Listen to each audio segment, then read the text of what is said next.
You are listening to the Space-Tastic Mysteries podcast. We are in the middle of the Space LV novel, the second series now called Strange Phenomena, which is the second novel in Anna Gale Line's Space LV series. This is episode 21, The Expert. If you have not subscribed, do so now, and if you are on YouTube, hit the bell to be notified of new episodes.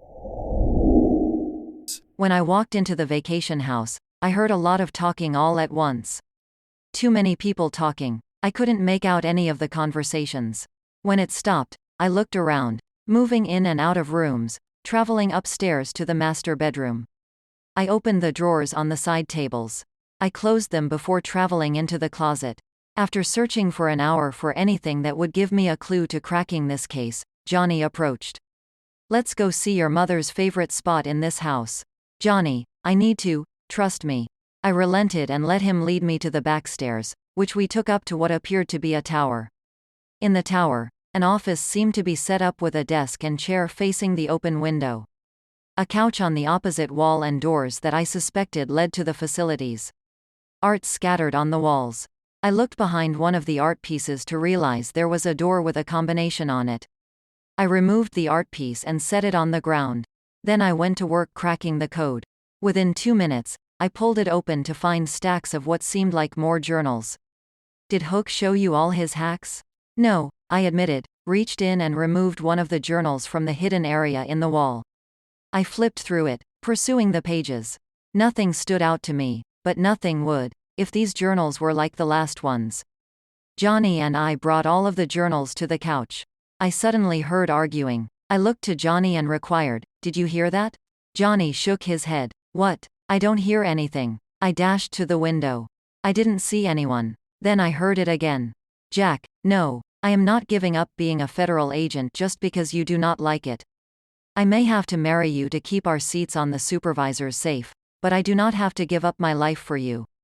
I had these children, and I take care of them. You wanted them, but you do nothing to care for them, now, do you? You are the most ungrateful person I have ever met. Your parents wanted you to marry me, so you wouldn't marry that man you were engaged to, and ruin your life. You have to serve on the supervisors in order to keep the seats, and instead you are. All I needed to do was produce heirs with you. I did that. Now I am going to take my children and divorce you because you don't care about me or my children. Our children, and I will sue you for custody. Not because you love them. Because you are using them as pawns because you are hurt. You have been insufferable. When we first married and when we had the children, I thought that I could stay married to you, be a federal agent and raise our children. My adoration even turned to love, but now, I don't know you anymore. You can't raise those children without me. You can't even stay alive without me. You are just a pathetic excuse for a human being who needs to be rescued in order to keep the supervisors' seats. Frankly, I could care less about those supervisors' seats. I care more about my parents. This is a big deal for them, but I do not need you to raise our children. I can stay alive without you. I don't want my girls being raised by you, to think they need a man, or anyone for that matter to rescue them. Alex, I know for sure, already knows better than that. She is already a little brat like you. I am leaving you. I am taking the kids with me.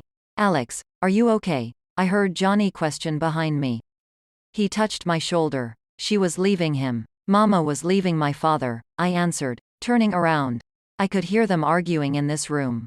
I am hoping he was inhabited by a being because, if he wasn't, my relationship with him will never be the same, and he goes right to the top of the suspect list of who killed her. I saw Johnny's shocked expression. Can you imagine the fallout if my father killed my mother? I nodded. I know you can imagine it, but this is the man who raised me. I will admit that he was not as affectionate or loving as he could have been, but he was not abusive in any way. I think they might be after the supervisor seats, Johnny decided, moving in his seat to see me better. I tilted my head and studied him. I get that, but they apparently do not know how this works. My father is not on the supervisors. My mother was an heir to the supervisor seats, the seats her parents are occupying right now. My grandparents can retire, die or get thrown in prison, but those seats belong to our family nevertheless. If anything happens to the Camrys, Aiden, and eventually Samantha will take those seats. What if the plan was not to get rid of those on the supervisors? What if the plan was to inhabit the bodies of the supervisors? So the beings could control how they voted? I think we have to find out more about these beings. Where do they come from? What is their motive? What do they need? What do they want? Is there an expert on these beings? We did encounter them 10 years ago. Maybe someone has been researching them, studying them. I don't even know these beings' names. I dashed off a message to Graham. Just then I saw Ali and I playing blocks near Mama's desk. Alex, you always have to be the boss. I want to be the boss. I don't want to play blocks anymore. The younger me shrugged. Okay, what do you want to play? Ali thought about it for a few moments. I don't know, but I know I want to be the boss sometimes. I reflected on that for a moment. I wonder if what Ali needed, what Ali wanted, was to be the boss this time. She never seemed to be the boss in her life, to take charge of it. I didn't know, but she seemed to be teetering on the fence, whether to go back to the familiar life with Zane and her abductors or to live a life in the light, in the truth of what was done to her. I worried I would not see her again, that she would return to the familiar. If that had been my life for so long, I cannot say that I wouldn't have a hard time moving away from it to live a life in the unknown. Just then my Quan pad chimed right before a tall, dark woman appeared on my screen. She was delicate in her features, and I knew her to be blunt when she needed to be and gentle when required. Victoria, Alex, my husband is on his way to LVN. Try not to steal his heart, she quipped. I could see the edges of her lips inching upward. I just got him fully trained. I don't want to start again with someone else. I have my own husband to worry about. I think he has one of those beings in him. I don't know. I do know that he is acting strange. Speaking of that, I believe maybe I should have accompanied my husband to see you because Graham said you are trying to learn about these beings. I have been studying these beings for 10 years. You know, I am a psychiatrist, but I had patients who were physically traumatized by what happened in their body when they were hosting these beings. I can see that. Since then, me and a group of my doctor friends have been studying these beings. I want to know everything you have found out, but you should know that I am not on the LVN right now. Johnny and I are visiting my family's vacation house on India 7. Johnny as in C# Johnny? I feel like he is an odd person to have visiting your family's vacation house with you. Oh my lands, does Johnny have some tie to your family? My mother appointed Johnny as my siblings and my godfather. We were searching for clues to my mother's murder in her journals, which are in this place. Victoria nodded, seeming to let it go. I could feel her curiosity, but I felt her make a conscious decision not to pursue it. Your mother was murdered? When I was 5, and my twin sister was taken. We didn't even remember my twin Ali existed until recently. Fascinating. I think Ali is going to need your services once this is solved. Abby is a psychiatrist, but she is family and deals with children. I agree that Ali should be treated by someone outside your family.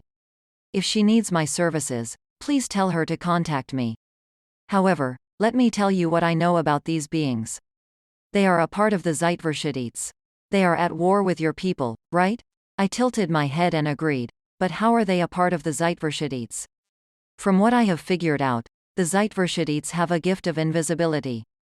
However, when they hit a certain age, they cannot be seen anymore, and in order to communicate with anyone other than other invisible Zeitverschiedits, they have to take over someone's body.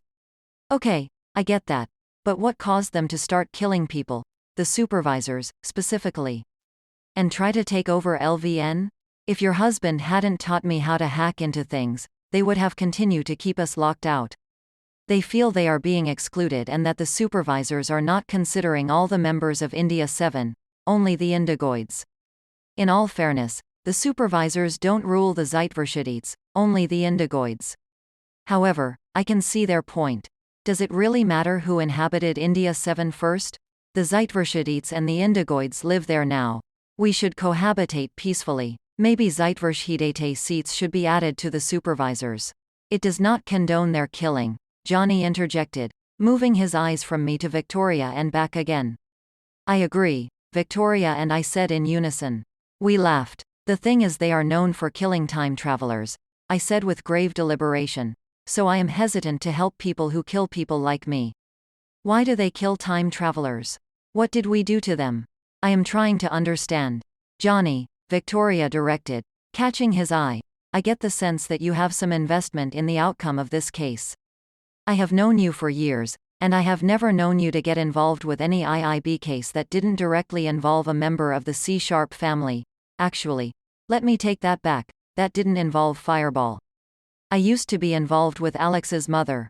Victoria nodded. She was the one who got away, and her murder was never solved, so you need to help solve it. We didn't know she was murdered, I admitted, running my fingers through my hair. Until she came to me in one of those dreams. Your mother asked you to solve her murder? I nodded. Something like that. She said all the things that have been going on. The beings, the supervisor murders, the hidden twin, all of it is connected. I am surprised they didn't try to inhabit you, Victoria told me, looking me up and down. Can they inhabit a person who already has a being in her stomach? What do you mean? I am pregnant. Drew and I thought we couldn't have any more children, but lo and behold, baby Sophie decided she wants to grace us with her presence. From what I have seen, it is one being to each body, and the killing time traveler thing, from what I heard from them, there is a prophecy that a time traveler was going to destroy their race, and when they started going invisible, they decided to kill all time travelers to prevent the destruction of their race. I get that, but we could help them by creating droid bodies for them to exist in. I don't know if maybe the body has to be alive and humanoid. If it doesn't, then perhaps it could work. Or maybe we can create droid bodies that simulate a humanoid body. I find it refreshing that you are trying to help them even though they have killed your people. I am trying to figure out how to get on common ground, so the killings could stop. I don't know what their prophecies are like, but India 7 in another timeline believed that the chosen child, my Samantha, was going to save India 7 from dying. They have a similar prophecy. That is interesting. I wonder if we once upon a time all got along on India 7, then there was a rift. They call it the Great Divide, when the two races no longer spoke to each other without doing harm. That is curious because Indigoid history does not even speak of other races living on India 7 until the war. Now I want to know what they are taught in school. Are they taught about the Indigoids? They seem to be, yes. Then why aren't Indigoid children? Did we do something so bad that we want to cover it up? I want to figure that out, but we have to stay on task, to solve my mother and the supervisor seat holders' murders. Maybe we can negotiate a treaty between the Indigoids and the Zeitverschites. Victoria thought about it. I am not sure either side are ready to sit down at a table and work things out. I agree. I decided as something under the desk across from us caught my eye. I studied it for a moment and moved over to the desk. I grabbed the object taped to the bottom of the middle drawer. It appeared to be a box. I brought it to the couch and moved my fingers over it. A tray slid out which contained a chip. A computer chip. I activated the terminal in the coffee table and put it into the slit on the top. Victoria, Johnny and I watched the contents. Oh my. Okay, we have to get back to the LVN pronto, I concluded, looking to Johnny. After seeing that, I am 100% behind you. Johnny agreed, gesturing to the terminal. Victoria advised us, I am going to meet you there because I think I can help. Also I have to keep my husband from falling for his beautiful ex. I saw the smile that told me she was joking. We will see you there, I said, hiding the terminal in the coffee table again, grabbed my Quan pad and hurried down the stairs. As I stepped off the bottom stair, my comm-let chimed, followed by Lieutenant Colonel Scott, my first officer. Colonel, you have to do something about Dr. Morgan. He has gone completely ballistic. He is fighting other officers. He is yelling at patients. Some of the medical personnel caught it before he gave the patient the wrong medication. Okay, we are on our way back, but, in the meantime, you are going to relieve him of duty until I get there. I will have 2 generals back up my orders. They will be calling you shortly. I thought he was just being crazy with me, but now he is putting people's lives in danger. When you relieve him from duty, take 2 security officers with you because I think he has one of the beings in him. An expert is going to meet us on the LVN. I dashed off messages to the generals. Yes, ma'am, your friend Hook has arrived. Is he where you learned to hack into our computer system to fix the lockout? Yes, we will be back shortly. After she ended the call, My comm beeped again, followed by Samantha's voice. Mama, Papa has gone crazy. I don't know what is wrong with him. I am having to handle everything: cooking, cleaning, watching the twins. Seth is helping, but I am on my way home, okay? Just hang in there until I get there. Your papa is going to be super upset because he is being temporarily relieved of duty until we figure out what is wrong with him. If you guys are uncomfortable being around him by yourselves, have Aunt Abby and Uncle Tony come over and stay until I get there. And when Mr. Romanelli arrives, could you tell him Mr. Ramini and I are on our way back, and that his wife will be meeting us on LVN? He is already here, and Papa was not nice to him. They almost came to blows. Papa said you and Mr. Romanelli used to date. Is that true? You have been listening to the Space Tastic Mysteries podcast. If you'd like to learn more about Anna Gale, you can go to AnnaGaleLines.com. It's ANNAGAILLYNES.com. And there you can download the first book in the Space Base LVN series called The Last Chance Station for free. You can also buy her other science fiction books on the website, Amazon, BN.com, Lulu, and many other online outlets. Also sign up for the newsletter to keep updated as to what's going on in the world of the Anna Gale Lines podcast, her motivational podcast that helps women live significant lives, and Space Static Mysteries podcast. Follow her on social media, Lady Anna Gale on TikTok, Anna Gale Lines on Twitter, and Anna Gale Lines Artist on Instagram. Join our Facebook page at facebook.com/author Anna Gale. Thank you for listening, and thank you for being you.